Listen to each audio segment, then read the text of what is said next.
आज के लेक्चर में हम लोग एक्सरसाइज का डिस्कशन करेंगे जो सीट मैंने आपको दिया था। सबसे पहले मैं एक्सरसाइज 1 के कुछ क्वेश्चंस लूंगा और इसी तरीके से आगे हम लोग बढ़ेंगे। एक्सरसाइज 1 में आप क्वेश्चन नंबर 28 अगर देखें तो वहां पे एक फंक्शन गिवन है fx which is sine of under root box a into x। ये x जो है रूट के बाहर है। इस फंक्शन का टाइम पीरियड आपको गिवन है। This function is periodic and its time period is given to be pi. आपको क्या फाइंड आउट करना है? a का रेंज फाइंड आउट करना है कि a की वैल्यूज हम कहां से कहां तक ले सकते हैं, जिसके लिए इस फंक्शन का टाइम पीरियड पाई के इक्वल हो। तो देखिए इसमें क्या करना है, इसमें सिंपली आप प्रॉपर्टी यूज कर सकते हैं। जो प्रॉपर्टी हमने देखा था कि अगर किसी भी फंक्शन fx का टाइम पीरियड t है तो now if x is replaced by ax plus b, अगर x की जगह पे ax plus b ला दिया जाए तो f of ax plus b का टाइम पीरियड क्या हो जाता है? t upon a। x के कोएफिशिएंट से डिवाइड कर देते हैं, है ना।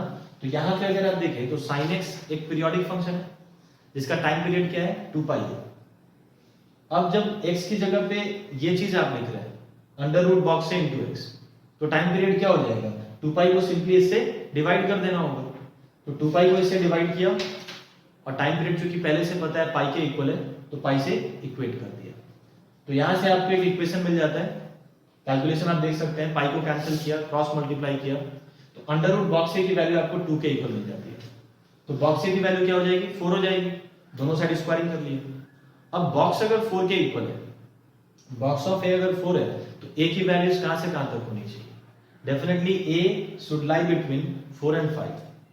यहां पे एक चीज ध्यान देंगे आप, 4 पे हम क्लोज ले सकते हैं लेकिन 5 पे आपको ओपन लेना पड़ेगा, क्योंकि ए की वैल्यू अगर 4 लेते हैं आप तो बॉक्स ऑफ ए आपको 4 ही मिलेगा, लेकिन ए की वैल्यू अगर आप 5 ले तो बॉक्स ऑफ ए क्या बन जाएगा? 5 बन जाएगा। ठीक है ना। सो ए की वैल्यूज 4 पे अलाउड है बट 5 नहीं दे सकते। तो ये आपको ए का रेंज मिल जाएगा। ठीक है, क्लियर है। अब देखिए नेक्स्ट क्वेश्चन, क्वेश्चन नंबर 34। यहां पे आपको अगेन एक फंक्शन गिवन है fx which is ln x और दूसरा फंक्शन गिवन है gx व्हिच इज दिस। अब आपको निकालना क्या है? You have to find out domain of f of gx। f of gx का आपको डोमेन फाइंड आउट करना है। तो सबसे पहले तो आपको f of gx find out करना पड़ेगा। तो ये आसानी से किया जा सकता है। x को अगर मैं gx से रिप्लेस करूं दोनों साइड तो f of gx क्या बन जाएगा? ln of gx बन जाएगा। वही चीज यहां पे आपको दिखाई दे रहा है, gx की जगह पे मैंने वापस इसको पुट अप कर दिया। So this is f of gx। Now to find out domain of this function, simple question है, बस थोड़ा इनइक्वालिटी सॉल्व करने का यहां आपको एक नया मेथड दिखाई देगा। ये जो फंक्शन है इसको पॉजिटिव करना होगा तभी ये लॉन डिफाइन हो सकता है। यही करते हैं ना हम लोग, डोमेन फाइंड आउट करने के लिए हम कंडीशंस इंपोज करते हैं, कंडीशंस लगाते हैं। किन फंक्शंस के ऊपर कंडीशन लगाते हैं? जिनके डेफिनेशन में रेस्ट्रिक्शन है। तो लॉन तभी डिफाइंड होगा जब उसका इनपुट पॉजिटिव होगा। तो कहीं ना कहीं मैंने इसको पॉजिटिव कर दिया। And then you can see in the very next step इसको मैंने सीधा क्रॉस मल्टीप्लाई कर दिया। अब यहां पे देखो एक ट्रैप है, क्रॉस मल्टीप्लिकेशन इनइक्वालिटी में अवॉइड करने को बोला जाता है। जनरली हम यही बोलते हैं कि क्रॉस मल्टीप्लिकेशन आप मत कीजिए while dealing with inequalities. Equation में चलता है, यहां पे किया हमने क्रॉस मल्टीप्लिकेशन, लेकिन इनइक्वालिटी में क्रॉस मल्टीप्लिकेशन अवॉइड करते हैं। ठीक है, बट फिर भी मैं यहां पे क्रॉस मल्टीप्लिकेशन कर रहा हूं। क्यों? इसका रीजन बहुत सिंपल है। ये जो फैक्टर आपको दिखाई दे रहा है this is a quadratic factor whose a is positive and discriminant d is negative। अगर आप d फाइंड आउट करें तो b square minus 4ac negative मिलेगा। और अगर किसी भी क्वाड्रेटिक एक्सप्रेशन में a पॉजिटिव हो और d नेगेटिव हो तो आपको पता है कि वो एक्सप्रेशन हमेशा पॉजिटिव हो जाता है। अगर मैं क्वाड्रेटिक एक्सप्रेशन की बात करूं in general ax square plus bx plus c, इसका a पॉजिटिव है एंड d नेगेटिव है तो ये एक्सप्रेशन पॉजिटिव होगा for all x belongs to r। तो यहां पे यही सिचुएशन है, a पॉजिटिव है दैट इज 2 और d आपको नेगेटिव मिलेगा। आप फाइंड आउट करके देख लो, यानी ये एक्सप्रेशन ऑलवेज पॉजिटिव है। और जब ये मालूम पड़ गया कि एक्सप्रेशन ऑलवेज पॉजिटिव है तब इसके क्रॉस मल्टीप्लिकेशन से कोई फर्क नहीं पड़ता है। ठीक है, तो ऐसा कोई भी फैक्टर जो ऑलवेज पॉजिटिव हो उसको आप क्रॉस मल्टीप्लाई कर सकते हैं। अगर मान लो यहाँ पे x-1 होता तो x-1 को हम क्रॉस मल्टीप्लाई नहीं कर सकते, क्योंकि x माइनस वन ये पॉजिटिव भी हो सकता है, नेगेटिव भी हो सकता है, डिपेंडिंग ऑन x। ठीक है, तो इस केस में क्रॉस मल्टीप्लाई करने के बाद आपको ये मिल जाता है। अब देखिए, कहीं ना कहीं आप इसको वेवी का मेथड से सॉल्व करने जाएंगे and you will try to factorize this by quadratic. तो कोशिश कर सकते हैं फैक्टराइज करने का, क्योंकि बाई क्वाड्रेटिक को फैक्टराइज करने का एक ही रास्ता है कि आपको एक रूट हिट एंड ट्रायल से फाइंड आउट करना पड़ेगा, है ना।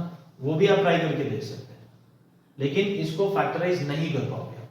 हिट एंड ट्रायल से आप चेक करके देखेंगे तो कोई ऑब्वियस रूट तो आपको नहीं मिलने वाला है।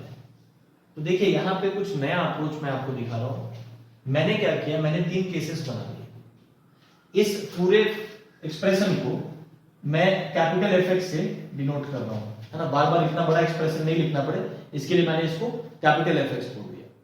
अब देखो, मैंने 3 केसेस बनाए। पहला केस क्या लिया मैंने, x को नेगेटिव ले लिया, 0 भी इंक्लूड कर दिया। ठीक है, आप देखेंगे 1 बाय 1 मैंने 3 केसेस बनाए हैं और कहीं ना कहीं मैंने x को सारी रियल वैल्यूज दी है ना, लेकिन स्मार्टली किया है। x जब नेगेटिव होगा तो I can guarantee that this expression is definitely going to be positive, क्योंकि देखो ये सारे इवन पावर्स हैं, ये तो कांस्टेंट ही है, ये दोनों इवन पावर्स वाले टर्म है। तो x नेगेटिव हो या पॉजिटिव, ये तो पॉजिटिव होने वाले हैं, और इनके साथ साइन भी क्या है, प्लस है। और ये दोनों ऑड पावर्स वाले टर्म्स हैं, लेकिन इनके साथ कोएफिशिएंट क्या, नेगेटिव है। तो जब कोई भी नेगेटिव वैल्यू आप x को दोगे तो x नेगेटिव है और बाहर -2 है, ऑल टुगेदर ये टर्म क्या बन जाएगा, पॉजिटिव बन जाएगा। यहां पर भी आप देख सकते हैं x नेगेटिव है तो उसका x का क्यूब भी नेगेटिव होगा।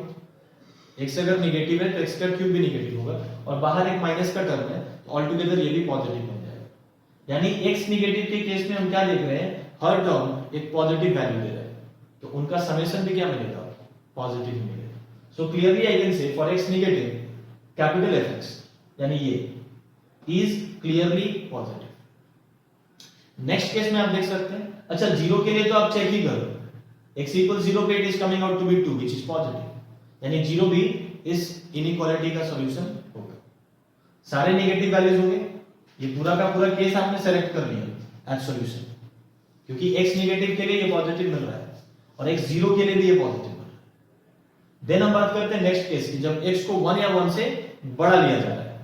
तो देखिए, जब x 1 या 1 से बड़ा ले रहे हैं तो उस केस में मैंने स्मार्टली इस फंक्शन को ऐसे रिप्रेजेंट किया।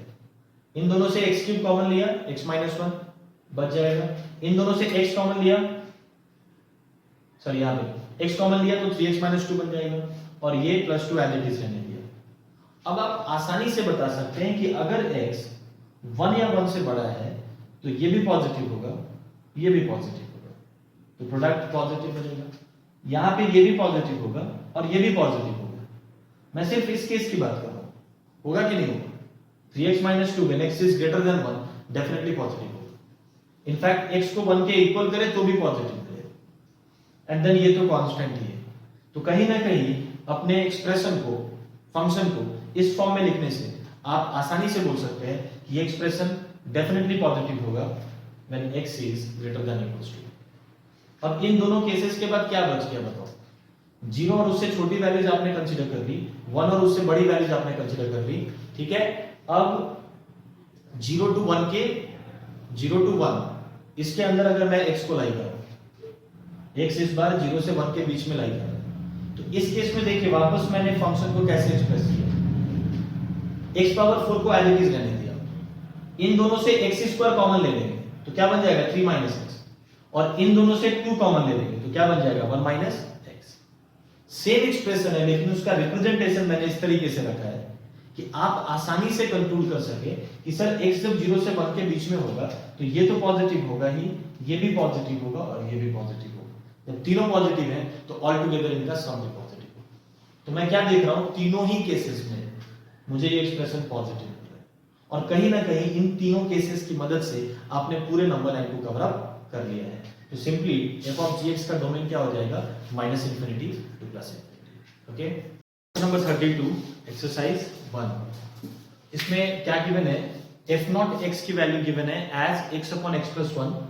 उसके बाद एक रिलेशन दिया है f(n+1), या ऐसा बोल दें fn+1, है ना।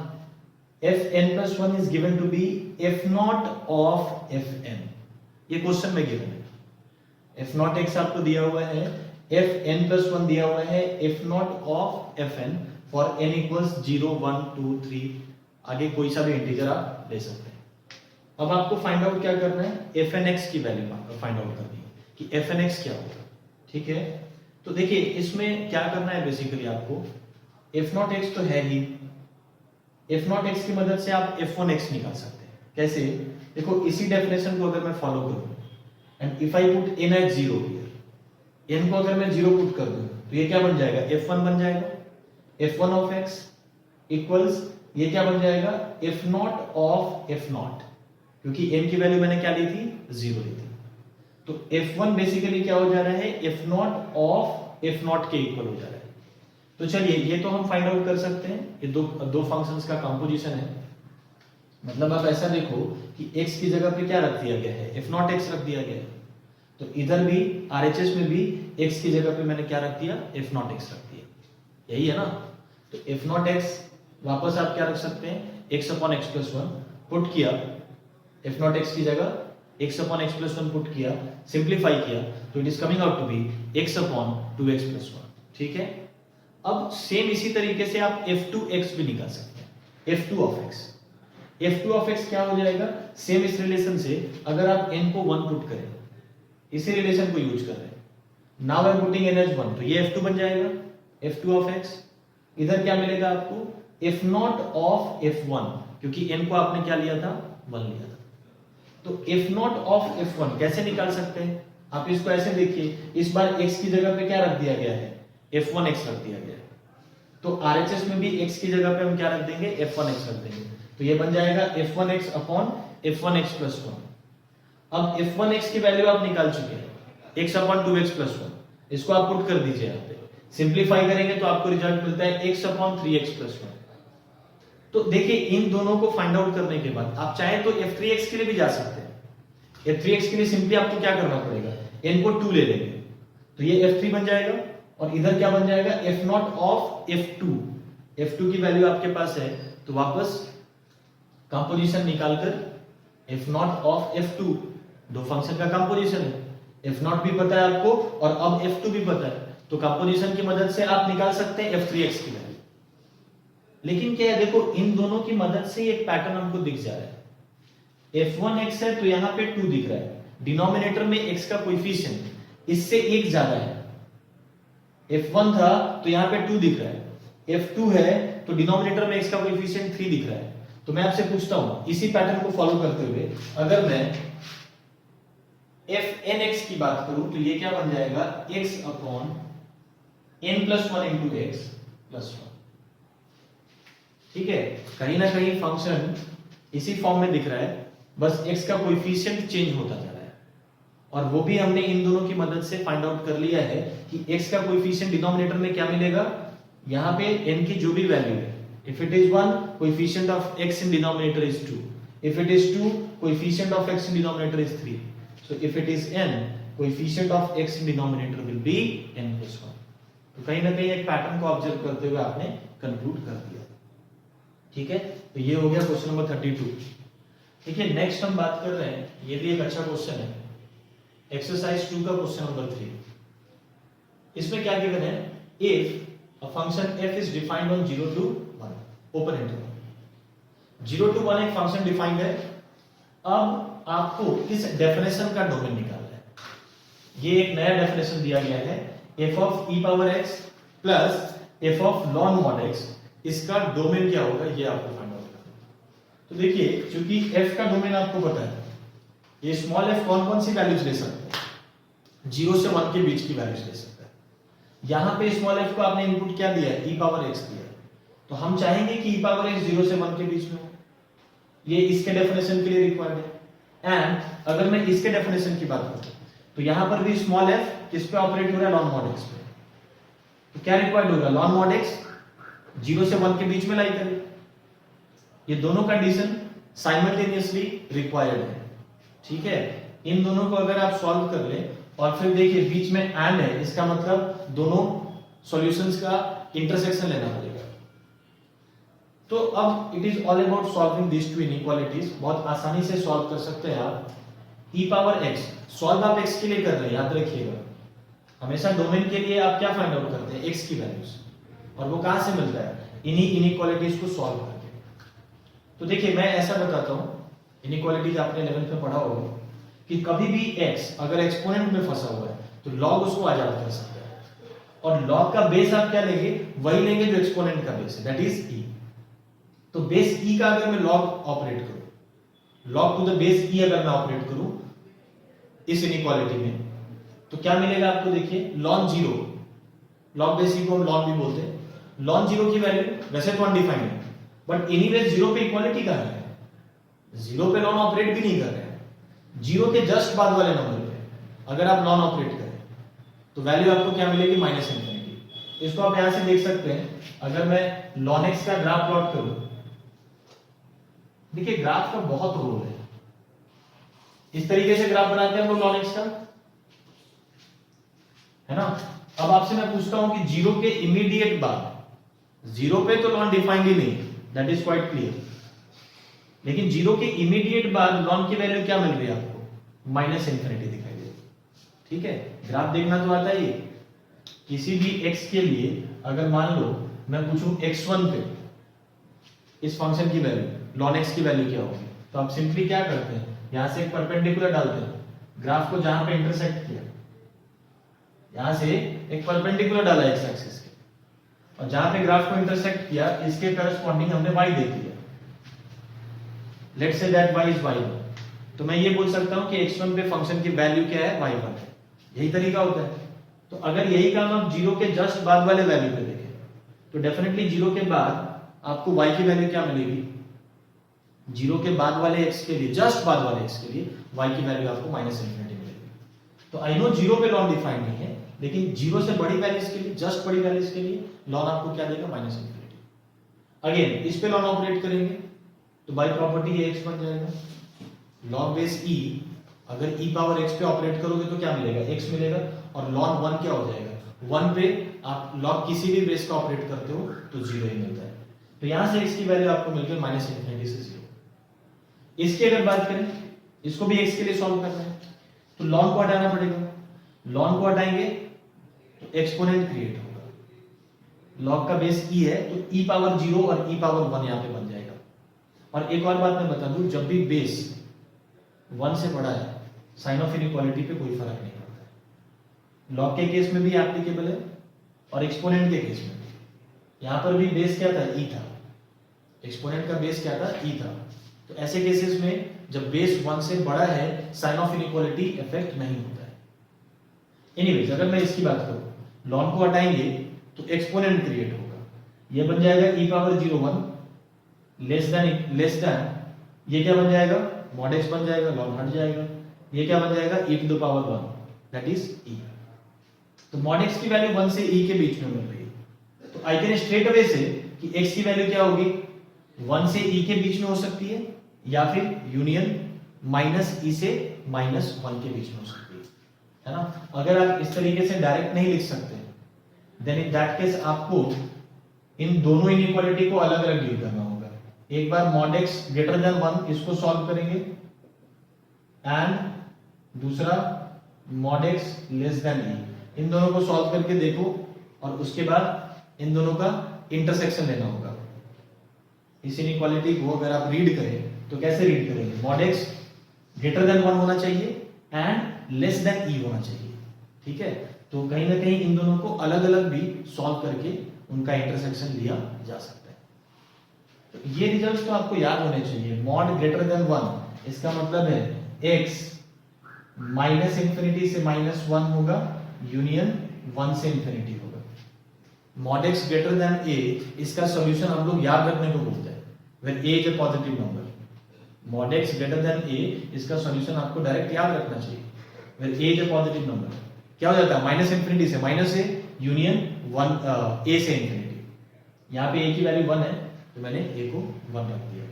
सेकेंडली यहाँ पे क्या है, mod x less then e, तो mod x less then a के लिए भी when a is a positive number, इसका सॉल्यूशन आप डायरेक्ट याद रख सकते हैं, x माइनस a से a के बीच में लाई करना चाहिए। तो वही चीज यहाँ पे a इक्वल्स e के लिए आप क्या बोल सकते हैं कि x जो होगा वो minus e to e lie करेगा। When you take intersection of these two you are going to get this only. ठीक है, तो ये आप चाहें तो डायरेक्टली भी सोच सकते हैं कि किसी भी नंबर का मॉड 1 से e के बीच में कब दिखेगा, जब वो नंबर 1 से e के बीच में हो या माइनस e से माइनस 1 के बीच में। ठीक है, अब इन दोनों का अगर आप इंटरसेक्शन लेंगे तो आपको यही मिलेगा।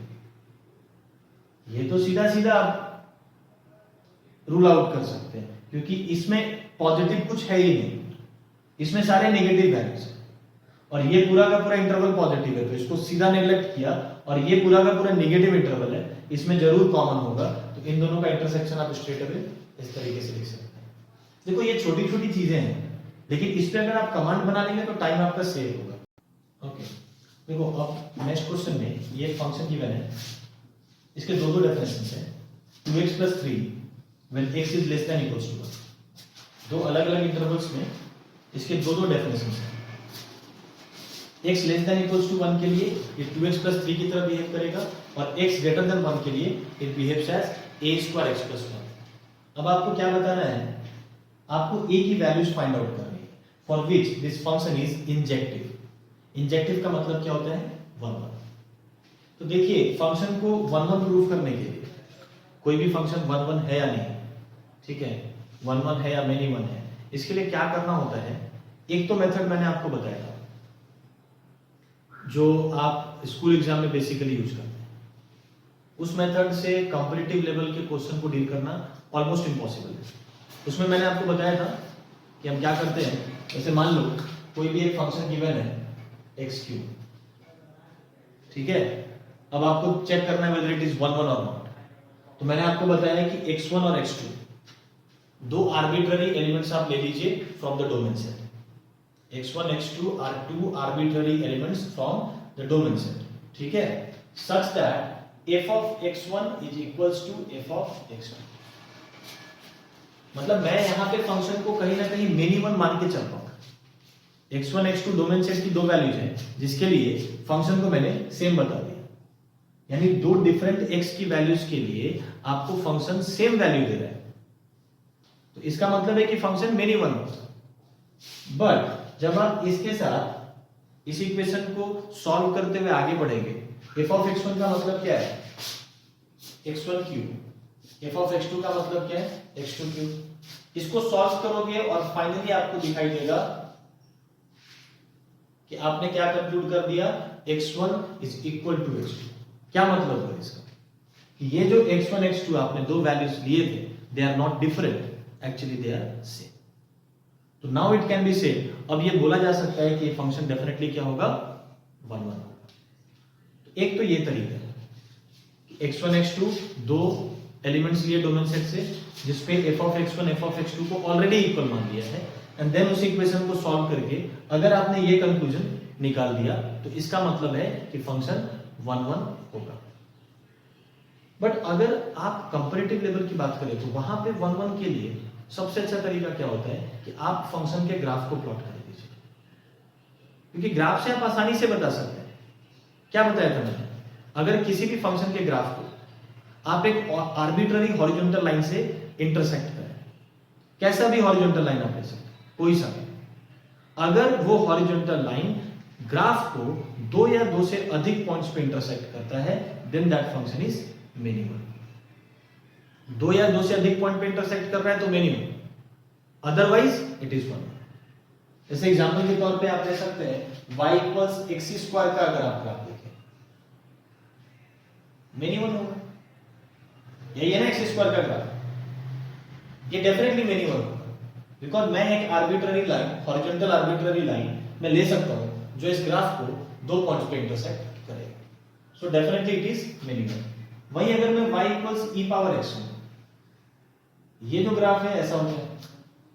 अब कोई भी आर्बिट्ररी हॉरिजॉन्टल लाइन, रैंडमली कोई भी हॉरिजॉन्टल लाइन लेके क्या इस फंक्शन के ग्राफ को दो पॉइंट पे इंटरसेक्ट कर सकते हैं, दो या दो से अधिक पॉइंट्स पे, आंसर इज 2।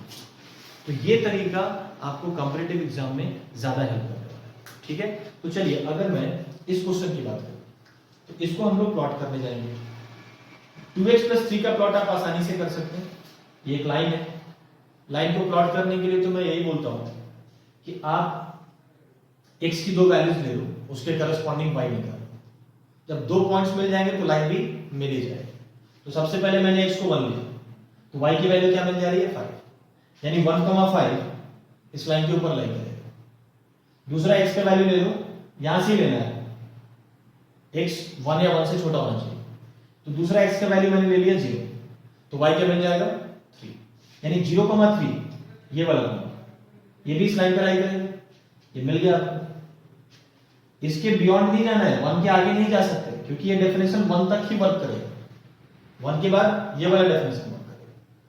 तो पहले तो आपने इस डेफिनेशन को प्लॉट कर लिया जो कि वेल डिफाइंड था। अब जब आप इसको प्लॉट करें तो ये वापस एक लाइन है, और एक चीज ये भी देखा जा सकता है, इसका स्लोप क्या होगा a² और इसका y इंटरसेप्ट क्या होगा इस लाइन का 1। y equals mx plus c के फॉर्म में अगर आप देखें तो स्लोप और इंटरसेप्ट पे भी कमेंट किया जा सकता है, y इंटरसेप्ट। इस केस में slope was 2 and y intercept was 3, ठीक है। इस केस में slope is a² and y intercept is 1। तो अब देखिए यहां पे अगर फंक्शन आपको 1 1 चाहिए तो इसका ग्राफ कैसा होना चाहिए, इस पे हम बात करेंगे। सबसे पहले तो मैं आपसे बोलता हूं x इक्वल्स 1 पे इसकी वैल्यू आप फाइंड आउट कीजिए। आप बोलेंगे सर x इक्वल्स 1 पे कैसे फाइंड आउट कर सकते हैं, x इक्वल्स 1 पे तो ये डेफिनेशन है ही नहीं। देखो मैं इस बात को समझ रहा हूं कि x इक्वल्स 1 पे ये डेफिनेशन नहीं है, लेकिन क्या है फिर भी मैं x इक्वल्स 1 को यहां पे पुट अप करूंगा और जो वैल्यू मुझे मिलेगी उस पे मैं बबल पुट करूंगा। क्योंकि मैंने आपको बताया था कोई भी फंक्शन जब स्टार्ट करता है या टर्मिनेट करता है तो या तो मान लो कोई भी फंक्शन है वो अपना डेफिनेशन किसी पॉइंट से स्टार्ट कर रहा है, तो या तो वो बबल से स्टार्ट करेगा या डॉट से स्टार्ट करेगा। डॉट का मतलब है कि आप उस पॉइंट को ग्राफ में कंसीडर कर रहे हैं, बबल का मतलब है कि उस पॉइंट को ग्राफ में नहीं कंसीडर किया जा रहा है, एक्सक्लूड किया जा रहा है। टर्मिनेट कर रहे हैं तो भी यही चीज है, कोई फंक्शन अगर कहीं पे डेफिनेशन जाके छोड़ रहा है या चेंज कर रहा है या खत्म कर रहा है वहां पे, जैसे इसका डेफिनेशन 1 पे जाके खत्म हो गया, तो आपने क्या पुट किया यहाँ पे डॉट। क्यों डॉट पुट किया, क्योंकि x इक्वल्स 1 पे ये डेफिनेशन एप्लीकेबल है। तो उसी तरीके से जब आप एक नया डेफिनेशन स्टार्ट करेंगे तो वो या तो बबल से स्टार्ट होगा या तो डॉट से स्टार्ट होगा। अब चूंकि इक्वालिटी नहीं है तो x इक्वल्स 1 पे जो वैल्यू आपको मिल रहा है वहां पे डेफिनेटली आप बबल देंगे। x इक्वल्स 1 पे ये डेफिनेशन है ही नहीं, तो ठीक है भाई x इक्वल्स 1 पे ये क्या मिल रहा है a² प्लस 1, a² प्लस 1 ये बबल का हाइट होगा।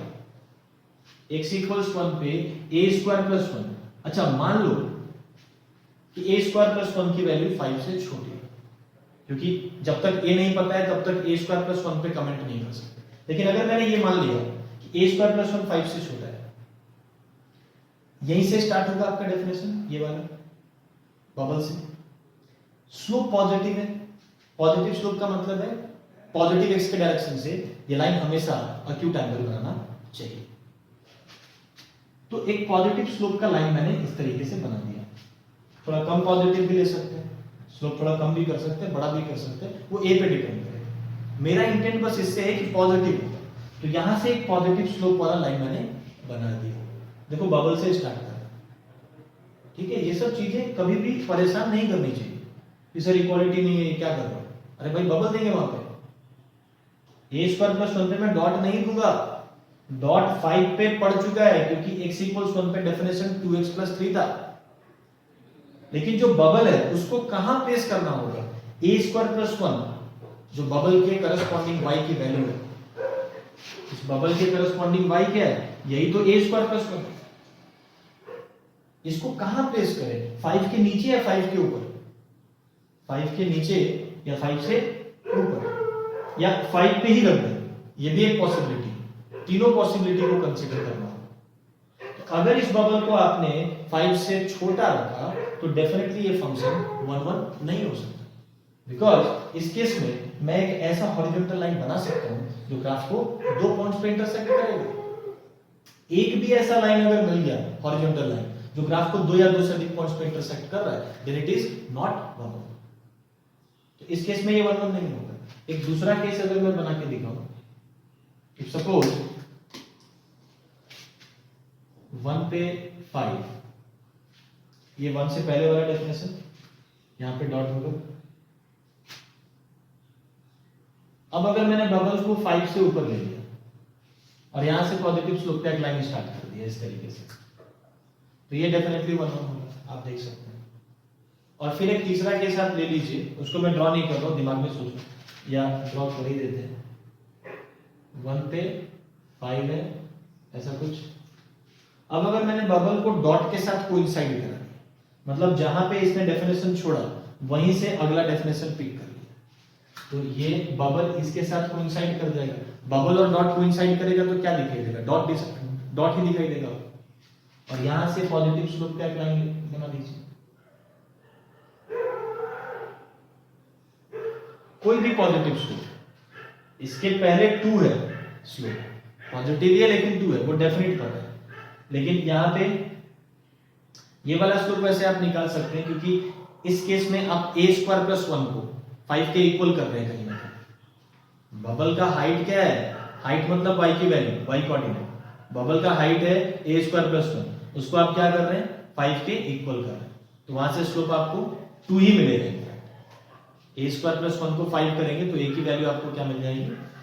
a स्क्वायर की वैल्यू, सॉरी a स्क्वायर की वैल्यू 4 मिलेगी आपको, यानी जो स्लोप होगा वो इससे ज्यादा दिखाई देगा। हालांकि इतना करेक्ट अप्रोच रिक्वायर्ड ही नहीं है, हमको ग्राफ थोड़ी प्लॉट करना है, हमको 1 मिनिमम चेक करना है। वैसे आप मेरी बात समझ रहे हैं? जब आपने बबल को डॉट के साथ कोइंसाइड कराया, इसका मतलब a स्क्वायर प्लस 1 को 5 के इक्वल कर दिया। बबल का हाइट a स्क्वायर प्लस 1 ही था, तो a स्क्वायर की वैल्यू क्या आ गई? 4, और a स्क्वायर ही इस लाइन का स्लोप है। a is not the slope, a square is the slope. तो 4 का स्लोप डेफिनेटली 2 के स्लोप से तो ज्यादा ही दिखाई देगा, तो आपको ग्राफ कुछ ऐसा दिखाई देगा। But yes, this graph is also 1 1। कोई भी हॉरिजॉन्टल लाइन इसको 2 या 2 से अधिक पॉइंट्स पे इंटरसेक्ट नहीं कर रहा। तो आई कैन सिंपली से कि सर a स्क्वायर प्लस 1 की वैल्यू 5 के इक्वल या उससे बड़ी होनी चाहिए, छोटी होगी तो 1 1 नहीं होगा फंक्शन। ठीक है, इसको सॉल्व करके देख लेना। सिंपली वेवी का मेथड से आप सॉल्व कर सकते हैं। ये माइनस इंफिनिटी से -2 यूनियन 2 टू इंफिनिटी मिल जाएगा। ठीक है, बात करेंगे एक्सरसाइज 2 का क्वेश्चन नंबर 6। इसमें आपसे पूछा गया है 1/f ऑफ mod x का ग्राफ। ठीक है, इसको प्लॉट करना है, जहां कि आपको y इक्वल्स fx का ग्राफ गिवन है। तो देखिए, इस क्वेश्चन को सॉल्व करने के लिए पहले हमें ये समझना होगा कि अगर fx का ग्राफ आपको दिया जाए तो 1/fx का ग्राफ हम कैसे फाइंड आउट कर सकते हैं। fx का ग्राफ आपके सामने है तो 1/fx को कैसे प्लॉट किया जा सकता है। मतलब ये भी एक काइंड ऑफ ट्रांसफॉर्मेशन है। हमने 10 ट्रांसफॉर्मेशन पढ़ा था, उसमें एक आप ये भी ऐड कर सकते हैं। पहले मैं एक इन जनरल ग्राफ ले रहा हूं, उसके बाद जो क्वेश्चन में गिवन है उस ग्राफ को हम कंसीडर करेंगे। देखिए, इसमें क्या होता है, आपको क्या करना है, मान लीजिए ऐसा कोई ग्राफ गिवन है, this is graph of y equals fx। ठीक है, सबसे पहले आपको ये देखना है कि क्या ये फंक्शन 0 के इक्वल हुआ है कभी। ठीक है, fx की वैल्यू क्या 0 के इक्वल दिखाई दे रही है? मतलब आप इसको ऐसे भी समझ सकते हैं, क्या फंक्शन x एक्सिस को इंटरसेक्ट कर रहा है? The answer is yes. इस केस में फंक्शन यहाँ पे x एक्सिस को इंटरसेक्ट कर रहा है। ऐसा भी हो सकता है कि ये फंक्शन x एक्सिस को मल्टीपल पॉइंट्स में इंटरसेक्ट करे, मतलब बहुत बार fx 0 हो रहा है। तो ऐसे हर पॉइंट पे आपको क्या करना है, एक वर्टिकल लाइन ड्रॉ कर लेना है। ठीक है, ये आपका स्टेप 1 है। इसको मैं ऐसे मेंशन कर देता हूं, ये ओरिजिन है, ये y एक्सिस है, ये x एक्सिस है। क्योंकि आप बहुत सारे हॉरिजॉन्टल और वर्टिकल लाइंस ड्रॉ करेंगे तो कंफ्यूजन नहीं होना चाहिए। तो पहला काम क्या किया, जहां पे भी फंक्शन 0 हो रहा है, मतलब बेसिकली ये रूट है, फंक्शन जहां पे 0 होता है x की उसी वैल्यू को हम रूट कहते हैं, वहां पे आपको एक वर्टिकल लाइन ड्रॉ करना है। उसके बाद क्या है, y इक्वल्स 1 पे एक लाइन ड्रॉ कर लो, मतलब y इक्वल्स 1 जो लाइन है डेफिनेटली एक हॉरिजॉन्टल लाइन होगा, उसको ड्रॉ कर लीजिए। एंड सिमिलरली y इक्वल्स -1 को भी ड्रॉ कर लीजिए। सबसे पहला काम यही पहले तो जहां जहां भी रूट आपको मिल रहा है वहां पे वर्टिकल लाइंस बनाइए। दूसरा 1 और -1 को मार्क कर लीजिए। अब देखो बहुत सिंपल सी चीज आपको ध्यान में रखनी है। अगर मैं ऊपर से देखूं ग्राफ को, तो जो सेक्शन 1 से इंफिनिटी के बीच में आपको दिख रहा है वो किधर आ जाएगा? 0 से 1 के बीच में आ जाएगा। ये सुनो, अगर कोई भी नंबर 1 से बड़ा है तो उसका रेसिप्रोकल क्या हो जाएगा? फ्रैक्शन हो जाएगा। और 1 वाले पॉइंट पे अगर देखिए, इस पॉइंट पे फंक्शन 1 के इक्वल था तो उसका रेसिप्रोकल भी 1 के इक्वल है।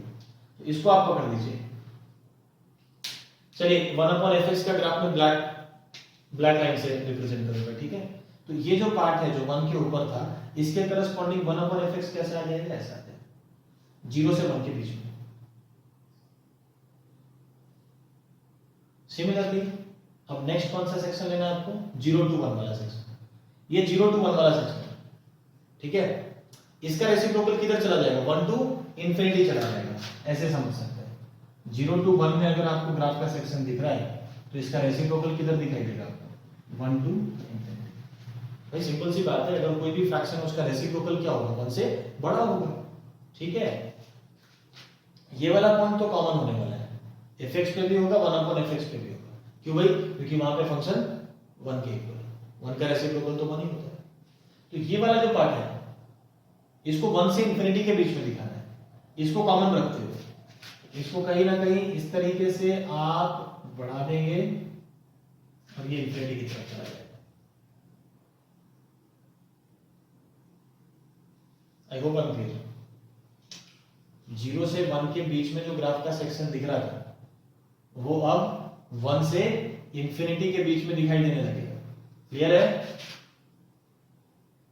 एक चीज मैं आपको यहाँ पे बता रहा हूं, इसको आप याद रख लीजिएगा अभी के लिए। अगले चैप्टर में जब हम कॉन्टिन्यूटी डिफरेंशिएबिलिटी की बात करेंगे तो इस पे भी हम लोग चर्चा करेंगे। यहाँ पे ना ग्राफ हमेशा स्मूथ आपको दिखाई देगा।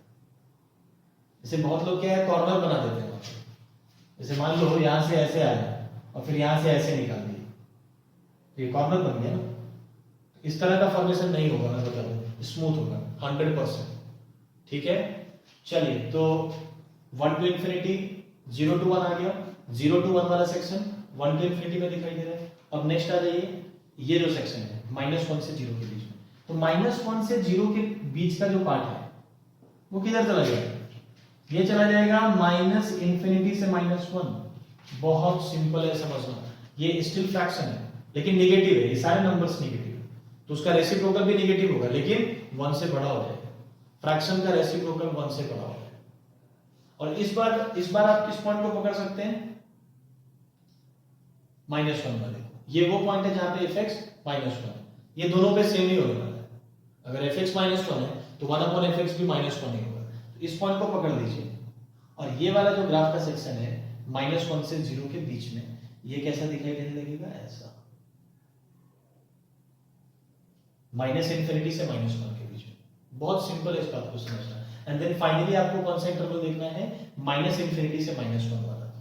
-इंफिनिटी से -1 वाले पार्ट को हम क्या कर देंगे, इसका जब रेसिप्रोकल करोगे तो किधर दिखाई देगा? -1 से 0 के बीच में दिखाई देगा। ये नंबर्स नेगेटिव है लेकिन 1 से बड़े हैं, तो रेसिप्रोकल भी नेगेटिव होगा लेकिन फ्रैक्शन हो जाएगा। तो डेफिनेटली ये वाला जो पार्ट है ये आपको -1 से 0 के बीच में दिखाई देगा। तो आप इस तरीके से ग्राफ को प्लॉट कर सकते हैं।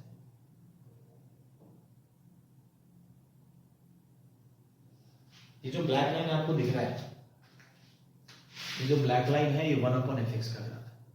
अगर आप स्टेप्स को फॉलो करेंगे तो प्लॉट करना बहुत मुश्किल नहीं है। अब हम आ जाते हैं क्वेश्चन के ऊपर। इस क्वेश्चन में जो ग्राफ आपको दिया गया है वो कुछ ऐसा दिया गया है। y = fx का जो ग्राफ है वो कुछ ऐसा गिरा है।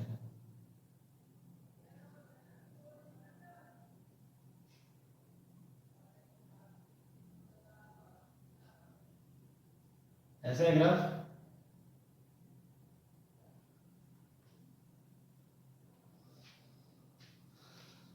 ठीक है? और ये जो पॉइंट आपको गिवन है, इस पॉइंट को A बताया गया है और ये वाले पॉइंट को B बताया गया है, ठीक है ना? अब देखिए इसमें एक तो सबसे बड़ा चैलेंज ये है कि जो मैक्सिमम वैल्यू है, ये वाली वैल्यू, ये 1 से छोटी है 1 से बड़ी है नहीं गिवन है। लेकिन मैं आपको बताऊं फर्क नहीं पड़ेगा। मैं ये बोलना चाहता हूं कि 1 आप हो सकता है ऐसा ले लें मैक्सिमम से बड़ा है 1, या हो सकता है कि आप ऐसा ले लें। चलो मैं यही वाला केस लेके चलता हूँ, -1 ऐसा आ जाएगा, ठीक है। और 0 वाला पॉइंट कौन सा है, ये वाला है। सबसे पहले 0 पे हम क्या कर देंगे, एक वर्टिकल लाइन ड्रॉ कर देंगे,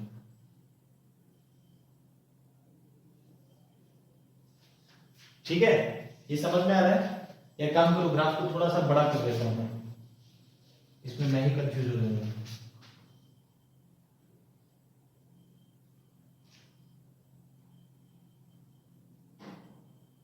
ऐसा बना लेते हैं, ठीक है ना।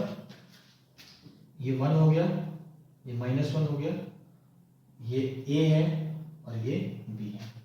तो A पे मैंने सबसे पहले एक वर्टिकल लाइन इस तरीके से ड्रॉ कर ली है, ठीक है। अब चलिए ऊपर से आते हैं, 1 to इंफिनिटी वाला जो सेक्शन है। अब 1 to इंफिनिटी वाले सेक्शन में आपको क्या दिखाई दे रहा है, ये दिखाई दे रहा है।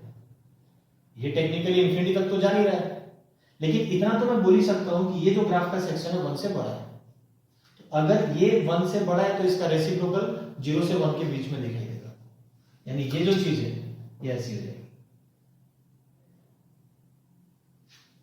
स्टेप बाय स्टेप आएंगे, पहले 1 से बड़ी वैल्यूज को देखेंगे कि ग्राफ का कौन सा सेक्शन 1 से बड़ा है, फिर 0 to 1, फिर -1 to 0 एंड देन फिर लेस देन -1, ठीक है।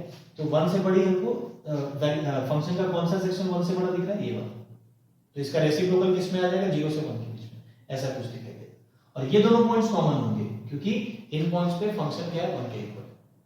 अब देखो 0 से 1 के बीच में एक तो ये सेक्शन दिख रहा है और दूसरा ये सेक्शन दिख रहा है। इनके साथ क्या होगा, 0 से 1 वाले पार्ट को मैंने क्या बोला, 1 to इंफिनिटी चला जाता है। तो ये जो पार्ट है ये आपको ऐसा दिखाई देगा, यहाँ पे कॉर्नर नहीं बनना चाहिए, बिल्कुल स्मूथ ऐसा। 0 to 1 वाला पार्ट 1 to इंफिनिटी दिख रहा है। इसमें फिर से कंफ्यूजन ना हो, ये ओरिजिन है, ये एक्स एक्सिस है, सॉरी वाई एक्सिस है, और ये अपना एक्स एक्सिस है। समझ आ रही है बात। ये अपना 1 है और ये -1 है। तो ये जो पार्ट आप देख रहे हैं ये 0 से 1 के बीच में यही दिख रहा है भाई। इसके बाद 0 से छोटा हो गया, इसके बाद 1 से बड़ा हो गया।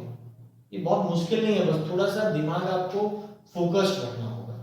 ये 0 से 1 के बीच में ग्राफ का पार्ट दिख रहा है जो अब 1 से इंफिनिटी में दिखाई देगा। ये वाला सेक्शन भी आपको क्या दिखाई दे रहा है, 0 से 1 के बीच में दिखाई दे रहा है। तो इसको भी हम 1 to इंफिनिटी पहुंचा देंगे। तो ये ऐसा स्मूथली, कॉर्नर नहीं बनना चाहिए, ये स्मूथली यहाँ पे इस तरीके से ऐसा इंफिनिटी की तरफ चला जाएगा, ठीक है।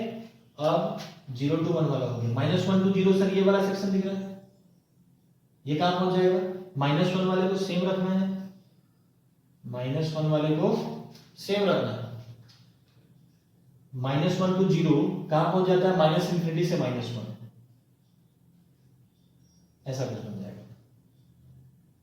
-1 to 0 वाला जो पार्ट है यही वाला पार्ट है, इसको मैंने किधर दिखा दिया, -इंफिनिटी to -1। और ये जो पार्ट आपको दिख रहा है ये दिख रहा है -इंफिनिटी से -1 के बीच में, -1 से छोटा है। तो ये क्या हो जाएगा, ये आ जाएगा -1 से 0 के बीच में, ये वाला देख लीजिए। इसको आप कैसा बना सकते हैं, यहां से ऐसा आएगा, स्मूथ आएगा। ये -1 से 0 वाला पार्ट ऐसा दिख रहा है और ये आ जाएगा ऐसा। यहां पे हम बबल पुट करेंगे, ध्यान दीजिए, यहां पे बबल पुट करेंगे क्योंकि ये जो वैल्यू है 0 पे ये फंक्शन डिफाइंड ही नहीं। जो फंक्शन का ओरिजिनल ग्राफ है क्या वो 0 पे डिफाइंड है, आंसर इज नो। तो जब उसका रेसिप्रोकल लेंगे वो भी 0 पे डिफाइंड तो होगा नहीं, इसलिए यहां पे क्या दे देना है आपको, बबल दे देना है। डॉट दे दिया इसका मतलब 0 पे तुमने डिफाइन कर दिया। तो ये जो ब्लैक वाला लाइन आपको दिख रहा है, ये जो ब्लैक लाइन है ये 1/fx के ग्राफ को रिप्रेजेंट करता है। अब अगर आपको 1/f ऑफ mod x चाहिए तो इसका मतलब क्या है, x को mod x से रिप्लेस किया जा रहा है। और जब भी x को mod x से रिप्लेस करते हैं तो क्या हो जाता है, लेफ्ट वाले ग्राफ के सेक्शन को पहले हम डिलीट कर देते हैं और राइट में जो ग्राफ का पार्ट दिख रहा है उसी का मिरर इमेज ले लेते हैं y एक्सिस के अबाउट, ठीक है। तो इसी का अगर आप y एक्सिस के अबाउट मिरर इमेज ले लें तो आपको 1/f ऑफ mod x का ग्राफ मिल जाएगा, ठीक है। तो कहीं ना कहीं अगर आप ऑप्शन से मैच करें तो ऑप्शन कौन सा वाला मैच कर रहा है? ऑप्शन सी मैच कर रहा है, देख लीजिए। ठीक है, इसका y के लेफ्ट में तो ग्राफ का कोई पार्ट है ही नहीं, तो मिटाने की जरूरत नहीं, इसी का आप इमेज ले लेंगे। तो आपको जो ऑप्शन सी दिया हुआ है आप देख सकते हैं, एक्सरसाइज 2 का क्वेश्चन नंबर 6, वही आपको रिजल्ट मिल जाएगा। ठीक है, तो अगर इसको मैं एक बार ब्रीफ करूं, कोई भी फंक्शन का ग्राफ आपके पास है, उसका रेसिप्रोकल अगर प्लॉट करना है तो पहले तो फंक्शन के रूट्स देखिए, जहां जहां पे रूट्स मिल रहे हैं वहां पे वर्टिकल लाइंस बना दीजिए। उसके बाद y = 1 और y = -1, ये दो मार्किंग कर दीजिए। अब चार अलग अलग सेक्शंस आपको दिखाई देंगे ग्राफ के, एक 1 से बड़ा दिखेगा 1 to infinity। इस इंटरवल में जो भी ग्राफ दिख रहा है वो किस में लेके आ जाना है आपको, 0 to 1। उसके बाद 0 to 1 में जो ग्राफ का सेक्शन दिख रहा है वो कहां चला जाएगा, 1 to infinity। उसके बाद -1 से 0 में जो ग्राफ का सेक्शन दिख रहा है वो कहां पे आ जाएगा, -∞ से -1। -∞ से -1 के बीच में जो ग्राफ का सेक्शन दिख रहा है वो कहां पे आ जाएगा, -1 to 0 आ जाएगा। ठीक है, तो ये चार चीज का ध्यान रखना है आपको, ग्राफ आपको मिल जाएगा। एक और बात जो ध्यान रख सकते हैं, जहां पे fx 1 है वहां पे 1/fx भी 1 ही होगा।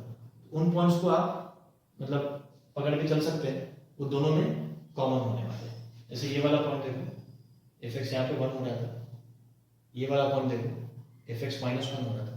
इन दोनों पॉइंट्स को आप कॉमन देखेंगे, fx पे भी मिलेगा 1/fx पे भी मिलेगा। यहाँ पर भी देख सकते हैं, यहाँ पे fx 1 हुआ, यहाँ पे fx 1 हुआ, तो ये दोनों पॉइंट 1/fx पे भी दिखाई देगा। इस पॉइंट को आप देख सकते हैं, यहाँ पे fx -1 हुआ है, ये y = -1 का लाइन है ना, तो डेफिनेटली ये पॉइंट कौन सा होगा, fx = -1 है इस पॉइंट पे, तो ये वाला पॉइंट दोनों पे कॉमन होगा, fx पे भी 1/fx पे भी। चलिए, आई होप आप ये समझ पाए होंगे। ठीक है, स्टिल अगर कोई कंफ्यूजन आता है तो इसको दोबारा से देखो। ठीक है, मेरे से पूछ लो इसमें अगर कोई कंफ्यूजन है तो। ठीक है, आज के लेक्चर में इतना ही रखते हैं। Thank you very much.